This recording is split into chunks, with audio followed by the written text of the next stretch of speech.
여러분 핸드폰 가져오셨죠? 저는 단상에 올라오느라고 핸드폰을 안 가져왔는데요. 한번 꺼내 보시죠. 뭐 굳이 가방에 있는 거 굳이 안 꺼내셔도 되고요. 핸드폰에 이렇게 배경 화면이 있습니다. 아니면은 뭐 깨톡 프로필이 있는데 무슨 사진인지 한번 보시죠. 한 세 부류로 나눠 볼 수 있습니다. 한번 제가 세 부류 중에 내가 어느 부류에 속하는지 한번 보시죠. 네, 이제 그만 보셔도 됩니다. 네네. 네, 굳이 저한테 보여주시지 마시고요. 네, 감사합니다. 이 핸드폰 배경 사진이 첫 번째, 내 사진이다, 내 얼굴이다. 한번 손 한번 들어보시겠습니까? 없으시군요. 네, 네, 몇 분 계세요. 네, 이분들은 내 속에 내가 너무도 많아. 당신의 쉴 곳 없네. 자기애가 상당한 분들일 수 있습니다. 두 번째 부류는 자녀, 웬만해선 손주, 자녀 혹은 손주 사진이다. 네, 덜어 있으시죠? 이분들은 평소에 누군가 대화하실 때 손주 자랑 자중해 주시기 바랍니다. 네, 안 봐도 비디오입니다. 그리고 마지막 세 번째는 꽃, 뭐 식물 사진이다, 꽃 사진이다. 계세요, 역시. 네네. 이분들은 이른바 아름다운 수요일 밤이에요 라고 생각하는, 세상이 온통 아름다워요 라고 하는 피스메이커, 평화를 상징하는, 평화를 사랑하는 분들입니다. 이처럼 꽃은 내 자신, 내 가족들만큼이나 중요한 부분을 차지합니다. 아마 꽃을 싫어하는 분들은 없을 것입니다. 손대면 톡하고 터질 것만 같은 그대, 봉선화라 부르리. 너무나도 유명한 가요죠. 지금은 고인이 되신 현철 가수가 89년에 부른 봉선화 연정이라는 가요를 아십니다. 이 사랑했던 그 사람을 꽃에 비유를 해서 마치 봉선화 물들인 이 손톱은 오래 가는 것처럼 여전히 아련했던 그와의 그 추억을 기다리며 이렇게 그리워하는 그런 트롯 가요가 있습니다. 제가 불러볼 수는 없고요. 꽃에 관한 여러 말씀 가운데 특별히 오늘 꽃에 대한 이야기를 한번 나누고 싶어서 이렇게 꺼내봤습니다. 오늘 함께 읽은 이 아가서 1장 1절에는 이렇게 시작하는데요. 솔로몬의 아가라, 솔로몬의 가장 아름다운 노래라 라고 기록되어 있습니다. 아름답고 우아한 노래, 사랑하는 사람을 향한 아름다운 선율의 고백. 마치 이것은 솔로몬과 그의 사랑하는 이 술람미 여인이 사랑의 세레나데를 서로 이렇게 주고받듯이 써내려가는 연정을 고백하는 오늘의 말씀입니다. 우리 1절의 말씀을 그런 감정을 좀 담아서, 사랑하는 마음을 담아서 한번 읽어보도록 하겠습니다.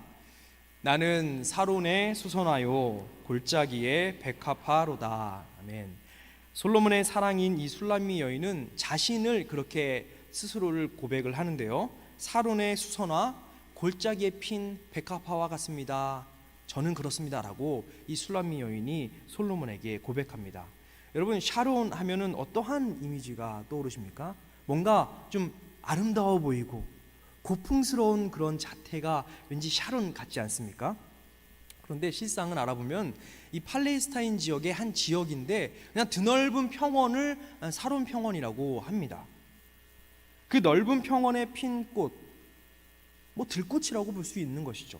평범한 들꽃. 이 술람미 여인은 자신을 그냥 평범한 여인 중에 한 명입니다라고 그렇게 고백합니다.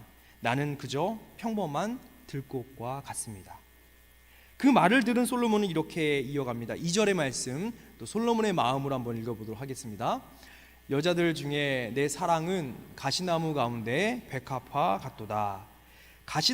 이 가시나무 사이에 있는 백합화와 같습니다. 당신은 그렇게 평범한 꽃이 아니고요, 수많은 여인들 중에서도 유독 그렇게 돋보이는 내 사랑, 아름다운 당신입니다 라고 솔로몬이 고백합니다. 백합화와 같이 핀 고귀한 여인을 표현하는 것이죠. 가시나무 가운데 백합화, 얼마나 돋보이고 얼마나 도드라 보이냐 말입니다.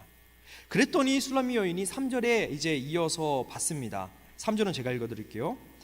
남자들 중에 나의 사랑하는 자는 숲을 가운데 사과나무 같구나. 내가 그 그늘에 앉아서 심히 기뻐하였고 그 열매는 내 입에 달았도다.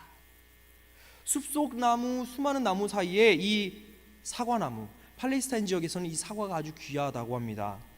희귀하다는 것이죠. 남자들 가운데서도 나의 사랑, 이미 바로 그런 나에게 사과나무 같습니다. 그 그늘 아래에서 내가 거할 때 참 달콤함을 얻는 것 같아요 라고 이 여인이 솔로몬에게 고백합니다. 술람미 여인은 거친 들판의 초목과 나무들과는 달리 아름답고 향기로운 열매를 맺는 나무, 그 나무 밑에 내가 있을 때 진정한 안식을 찾습니다 라고 그렇게 고백합니다. 얼마나 말랑말랑하고, 그렇죠? 얼마나 꽁냥꽁냥한 이들의 오가는 대화입니까? 혹시 이렇게 들을 때 여러분, 예전에 내 소녀 시절, 내 소년 시절, 풋풋했던 시절에 사랑하는 그분과 주고받았던 그런 레트로 감성이 잔뜩 담긴 그런 편지글이 떠오르지 않으십니까? 안 그러시더라고요. 아, 그분이 아니라고요? 네네, 그럴 수 있습니다. 편지글 하나하나에 마음을 담아서 썼다가 지웠다가 썼다가 지웠다를 반복하며 써내려간 고백들, 그런 사랑하는 연인의 글귀가 오늘 함께 읽은 아가서입니다. 이는요, 사람과 사람과의 그런 연인 관계의 고백뿐만 아니고 더 확장해 본다면 이는 하나님과 우리와의 관계를 말해주고 있습니다. 하나님, 저는 볼품없고 저는 아무것도 아닙니다. 아무것도 아닌 존재입니다 라고 우리는 스스로에 대해서 하나님께 고백합니다. 하지만 하나님은 그걸 듣고 계시면서 이릅니다. 아니야, 너는 나의 사랑, 그 무엇보다 존귀한 나의 어여쁜 딸이야, 내 사랑하는 아들이야 라고 하나님은 우리에게 그렇게 사랑을 고백하십니다. 그러면 우리는 어떻게 고백합니까? 하나님 아버지, 모든 이름 위에 뛰어나신 분이십니다. 우리는 하나님 품에 거할 때에 가장 안식과 평안을 누리게 됩니다. 하나님 사랑이요 라고 우리는 이렇게 고백할 수 있습니다. 샤론의 꽃, 특별한 꽃이 아닌 일상에서 쉽게 접할 수 있는 들꽃입니다. 그 자리, 가장 평범하고 일상적인 우리네 삶으로 친히 피어난 샤론의 꽃 예수님을 우리는 기억해야 합니다. 우리의 일상 속에서 우리와 함께 하시고 우리에게 향내를 풍기기를 원하시는 나의 예수님을 말입니다. 그곳에 우리와 함께 계셔서 모두가 그 꽃의 아름다운 향기를 맡게 하여 주십니다. 우리는 그런 그리스도의 아름다운 향기를 맡으며 살아가는 복된 인생인 줄 믿습니다. 오직 예수님만이 거하시고 이끄는 삶, 오직 예수님의 사랑으로 세상을 바라보는 삶, 바로 샤론의 꽃 예수 그리스도의 향기로운 삶을 맡으며 살아가는 인생입니다. 사실 꽃은 화려해서 주변 이목을 끌고 있습니다. 우리뿐만 아니라 각종 새나 곤충도 꽃을 좋아합니다. 그런데 꽃은 단순히 우리의 눈을 그냥 즐겁게 하기 위한 존재하는 장식만은 아닙니다.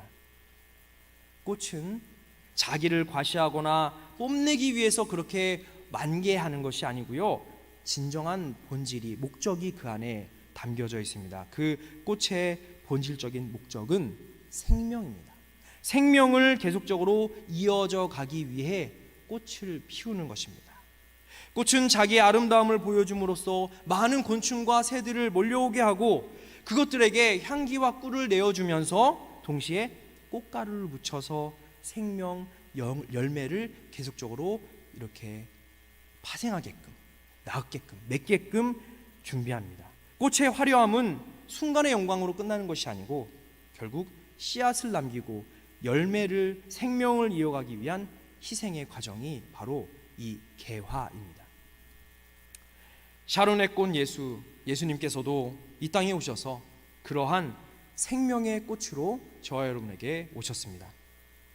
자신의 생명을 기꺼이 내어줌으로써 저와 여러분을 위한, 우리 모두를 구원하기 위해 모든 만물을 창조하셨던 그때로 회복시키기를 원하시는 구원의 첫 열매가 바로 샤론의 꽃 예수 그리스도이십니다. 요한복음 12장 24절에 이렇게 기록되어 있죠.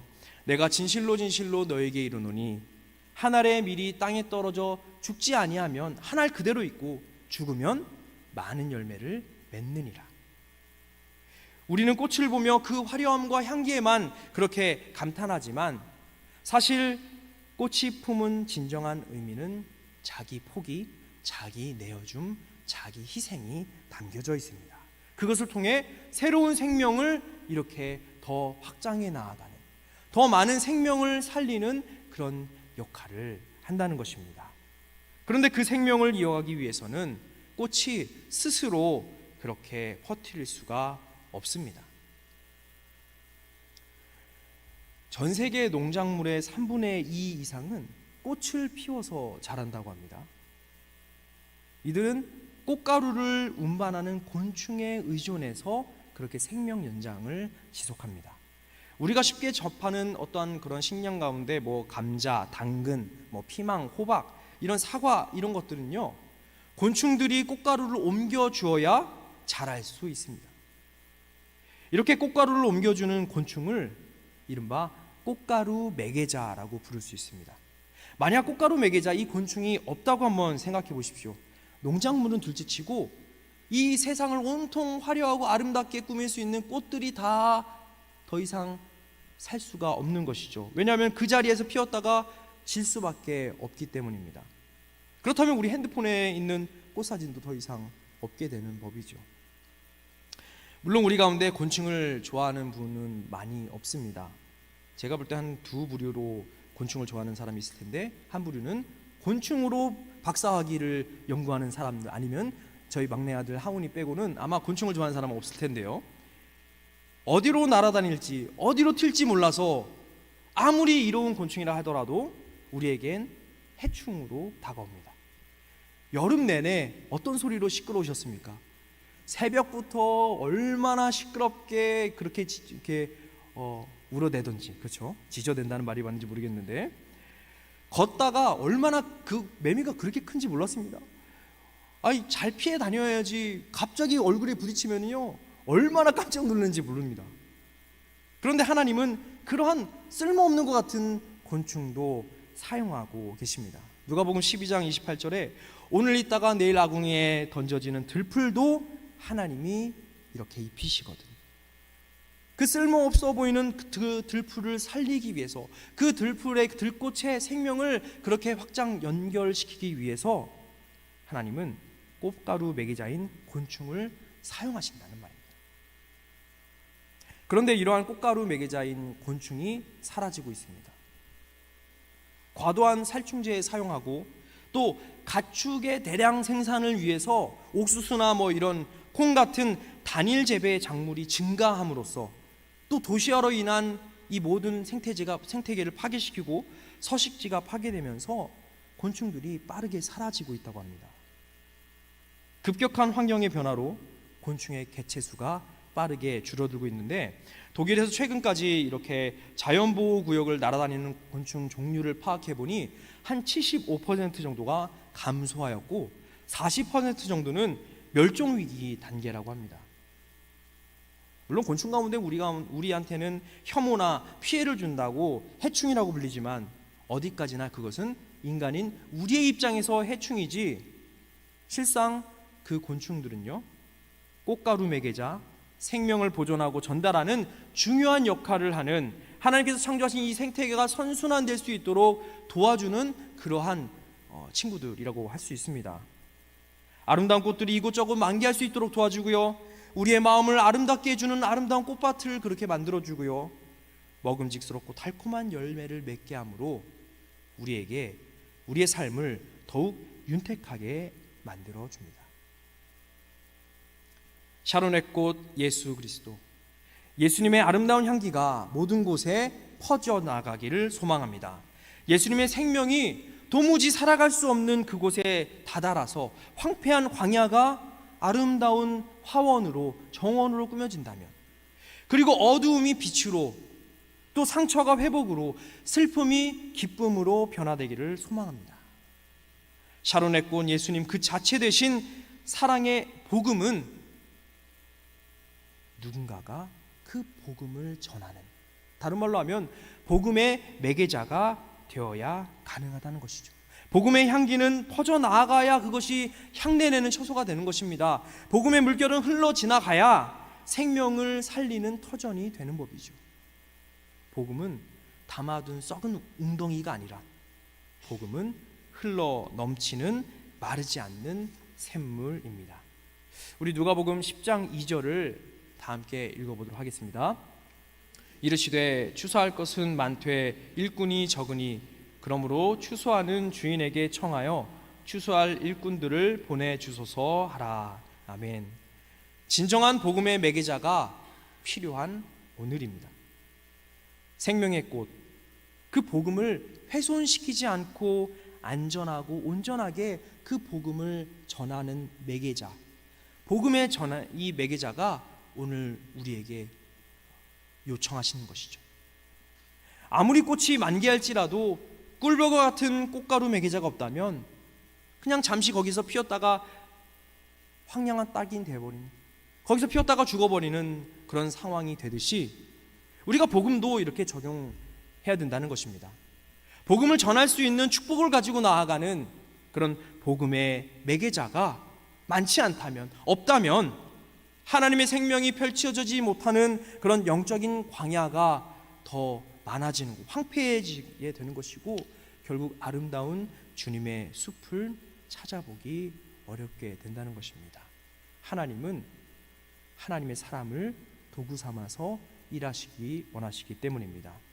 오늘 새벽기도의 시간에도 말씀드렸듯이 하나님의 때가 반드시 있음을 우리는 믿음으로 선포하며 고백하며 그 때를 위하여 낙심하지 말고 복음을 전하는 사명을 감당해야 합니다. 눈물을 흘리며 씨를 뿌리는 자는 반드시 기쁨으로 곡식단을 가지고 돌아오리로다. 아멘. 물론 복음을 전한다는 것은 말처럼 쉬운 일은 아닙니다. 빠르게 변화하는 이런 세상 속에서 복음의 진정한 본질은 붙들면서 세상의 문화 흐름에 발맞춰 나아간다는 것, 이 두 가지를 잘 병행한다는 것, 이렇게 밸런스를 잘 맞춰서 간다는 것은 여간 쉬운 일이 아닙니다. 한국교회가 부흥을 경험했던 1970, 80년대만 하더라도 그때 사용했던 이 문장이 있습니다. 십자가만 세워도 뭐라고 합니까? 교인이 몰려온다라고 말할 정도로 그러한 양적 이 부흥기를 경험했던 70년대, 80년대였습니다. 하지만 오늘날 마찬가지입니까? 오늘날 십자가를 세운다고 해서 그곳이 크리스찬들로 많아지는 것입니까? 몰려드는 교회는 옛말이고 대다수 교회들이 쇠퇴기를 맞이하고 있습니다. 복음의 물결은 여전히 흘러가야 되는데 말입니다. 복음의 향기는 여전히 퍼져나가야 되는데 말입니다. 우리 약수교회에도 전도가 가장 활발하게 진행됐던 때가 있습니다. 그때가 속히 회복되기를 원합니다. 그런 시절이 있었듯이 제가 예전에 섬겼던 교회에서도 노방전도를 아주 그렇게 그 사역에 사활을 걸고 왕성하게 이루어졌던 그 때가 있었습니다. 그 교회 지금은 은퇴하셨는데 담임 목사님께서는 평생 전도 사명을 아주 가장 1순위로 꼽으셔서 영혼 구원에 대한 아주 강조를 하셨던 목사님이셨습니다. 그래서 매일매일 부목사들을 거리로 내모셨습니다. 사무실에 있으면은 빨리 전도하러 나가세요. 거리로 항상 그렇게 내모셨습니다. 그래서 만나는 사람이라면 누구든지 전도지를 이렇게 나눠드려야 했고요. 가가호호 그 교회 근처에 주변에 있는 주택은 안 들어가 본 곳이 없습니다. 모든 우편함에 가서 전도지를 다 꼽고 전도지를 넣는 일을 쉬는 죄를 범하지 않았습니다. 그런데 유독 발길이 닿지 못한 집 하나가 있습니다. 딱 하나가 있습니다. 딱 한 군데가, 엄밀히 말하면 발길이 닿아서는 안 되는 그 건물이었습니다. 교회에서 먼 곳이 아니고요, 교회 담벼락 하나에 있는 바로 그 옆에 있는 집이었는데 그 집에 연세 지긋하신 한 어르신이 사셨습니다. 그분은 교회를 무척이나 핍박하신 분이셨습니다. 예배를 드리다가 보면은 조금 이렇게 기도가 뜨거워지고 찬양이 뜨거워지지 않겠습니까? 그러면 어김없이 민원을 넣어서 경찰관이 들어오게 그렇게 하고요. 때로는 직접 교회로 들어오셔서 고래고래 소리를 지르며 분노를 쏟아내셨습니다. 얼마나 무서운지요. 교인들에게는 이미 교회를 핍박하는 어르신, 그곳은 유언해야 된다는, 그곳에 전도지를 넣어서는 안 된다라고 그렇게 하명을 받고 전도를 하게 되었습니다. 그래서인지 다른 모든 가정의 우편함에는 복음을 담아 넣었지만 그곳만큼은, 그 우편함에는 늘 비워두고 지나칠 수밖에 없었습니다. 그러던 어느 날이었습니다. 제가 새벽 기도를 마치고 이제 사택이 그 집을 지나서 가는 곳에 있어서 새벽에 이렇게 아무도 없는 곳을 지나가고 있었는데 문득 귀에 다급히 들리는 목소리가 들려왔습니다. 휴대전화 스피커폰을 통해서 이렇게 흘러나오는 대화였는데 구급대원과 그리고 그 어르신의 아들의 떨리는 목소리였습니다. 심폐소생술을 어떻게 해야 된다라고 막 이렇게 급박하게 그렇게 말하고 있는 것이었습니다. 알고 보니 그 어르신께서 4층에서 떨어지신 겁니다. 그리고 저는 나중에 알게 되었는데요, 그 어르신이 아주 오래전부터 극심한 우울증에, 마음의 병인 이 우울증에 알아오시다가 스스로 결국 그렇게 안타까운 생애 마감을 보내게 되었다는 것을 알게 되었습니다. 너무나도 늦어버린, 너무나도 안타까운 비극적인 결말이었습니다. 그 일을 이렇게 제가 직접 보게 되었고요. 그러면서 스스로에게 제 마음 가운데 이러한 깊은 질문을 하게 되었습니다. 만약에, 정말 만약에 어르신이 그렇게 거칠게 말씀하시고 교회를 향해서 그렇게 욕설을 난무하시고 무서운 분이시리라 할지라도, 만약에 그럼에도 불구하고 그 집 우편함에 내가 이러한 전도지 하나를 그럼에도 불구하고 한번 넣어봤다면, 혹시라도 그 어르신이 가장 외롭고 절망스럽고 고통 가운데 그런 상황 속에서 우연히 우편물을 집어들었는데 우연히 발견하게 된 이 문장 하나, 하나님은 당신을 누구보다 사랑하십니다, 지금도 여전히 당신을 기다리는 한 분이 계세요라는 이러한 문장을 만약에 보고 나서 그의 그런 외로운 마음이, 그런 괴로운 마음이 조금이라도 풀리고 조금이라도 그 소망의 빛을 바라보게 되었었다면, 만약에 그랬다면 그 희미한 빛처럼 다가와서 그 1분이라도 더 생명을 붙잡지는 않았을까라고 스스로에게 그렇게 질문하게 되었습니다. 여러분, 이 전도지 값으로 매기면 아무것도 아닙니다. 지나다니시는 행인들에게 전도지를 주면요, 대부분 쓰레기통으로 버리는 아무것도 아닌 이 전도지 한 장입니다. 하지만 누군가에게는 이 하찮아 보이는 한 장도 누군가에게 그 생명을 살릴 수 있는, 그의 마음에 도무지 갈피를 잡을 수 없어서 괴로움에 처하고 있는 그에게 있어서 소망의 빛으로 다가오시는 사랑의 하나님을 만날 수 있는 계기가 된다면, 이 한 장의 전도지는 어마어마한 값어치 있는 그러한 복음이 될 텐데 말입니다.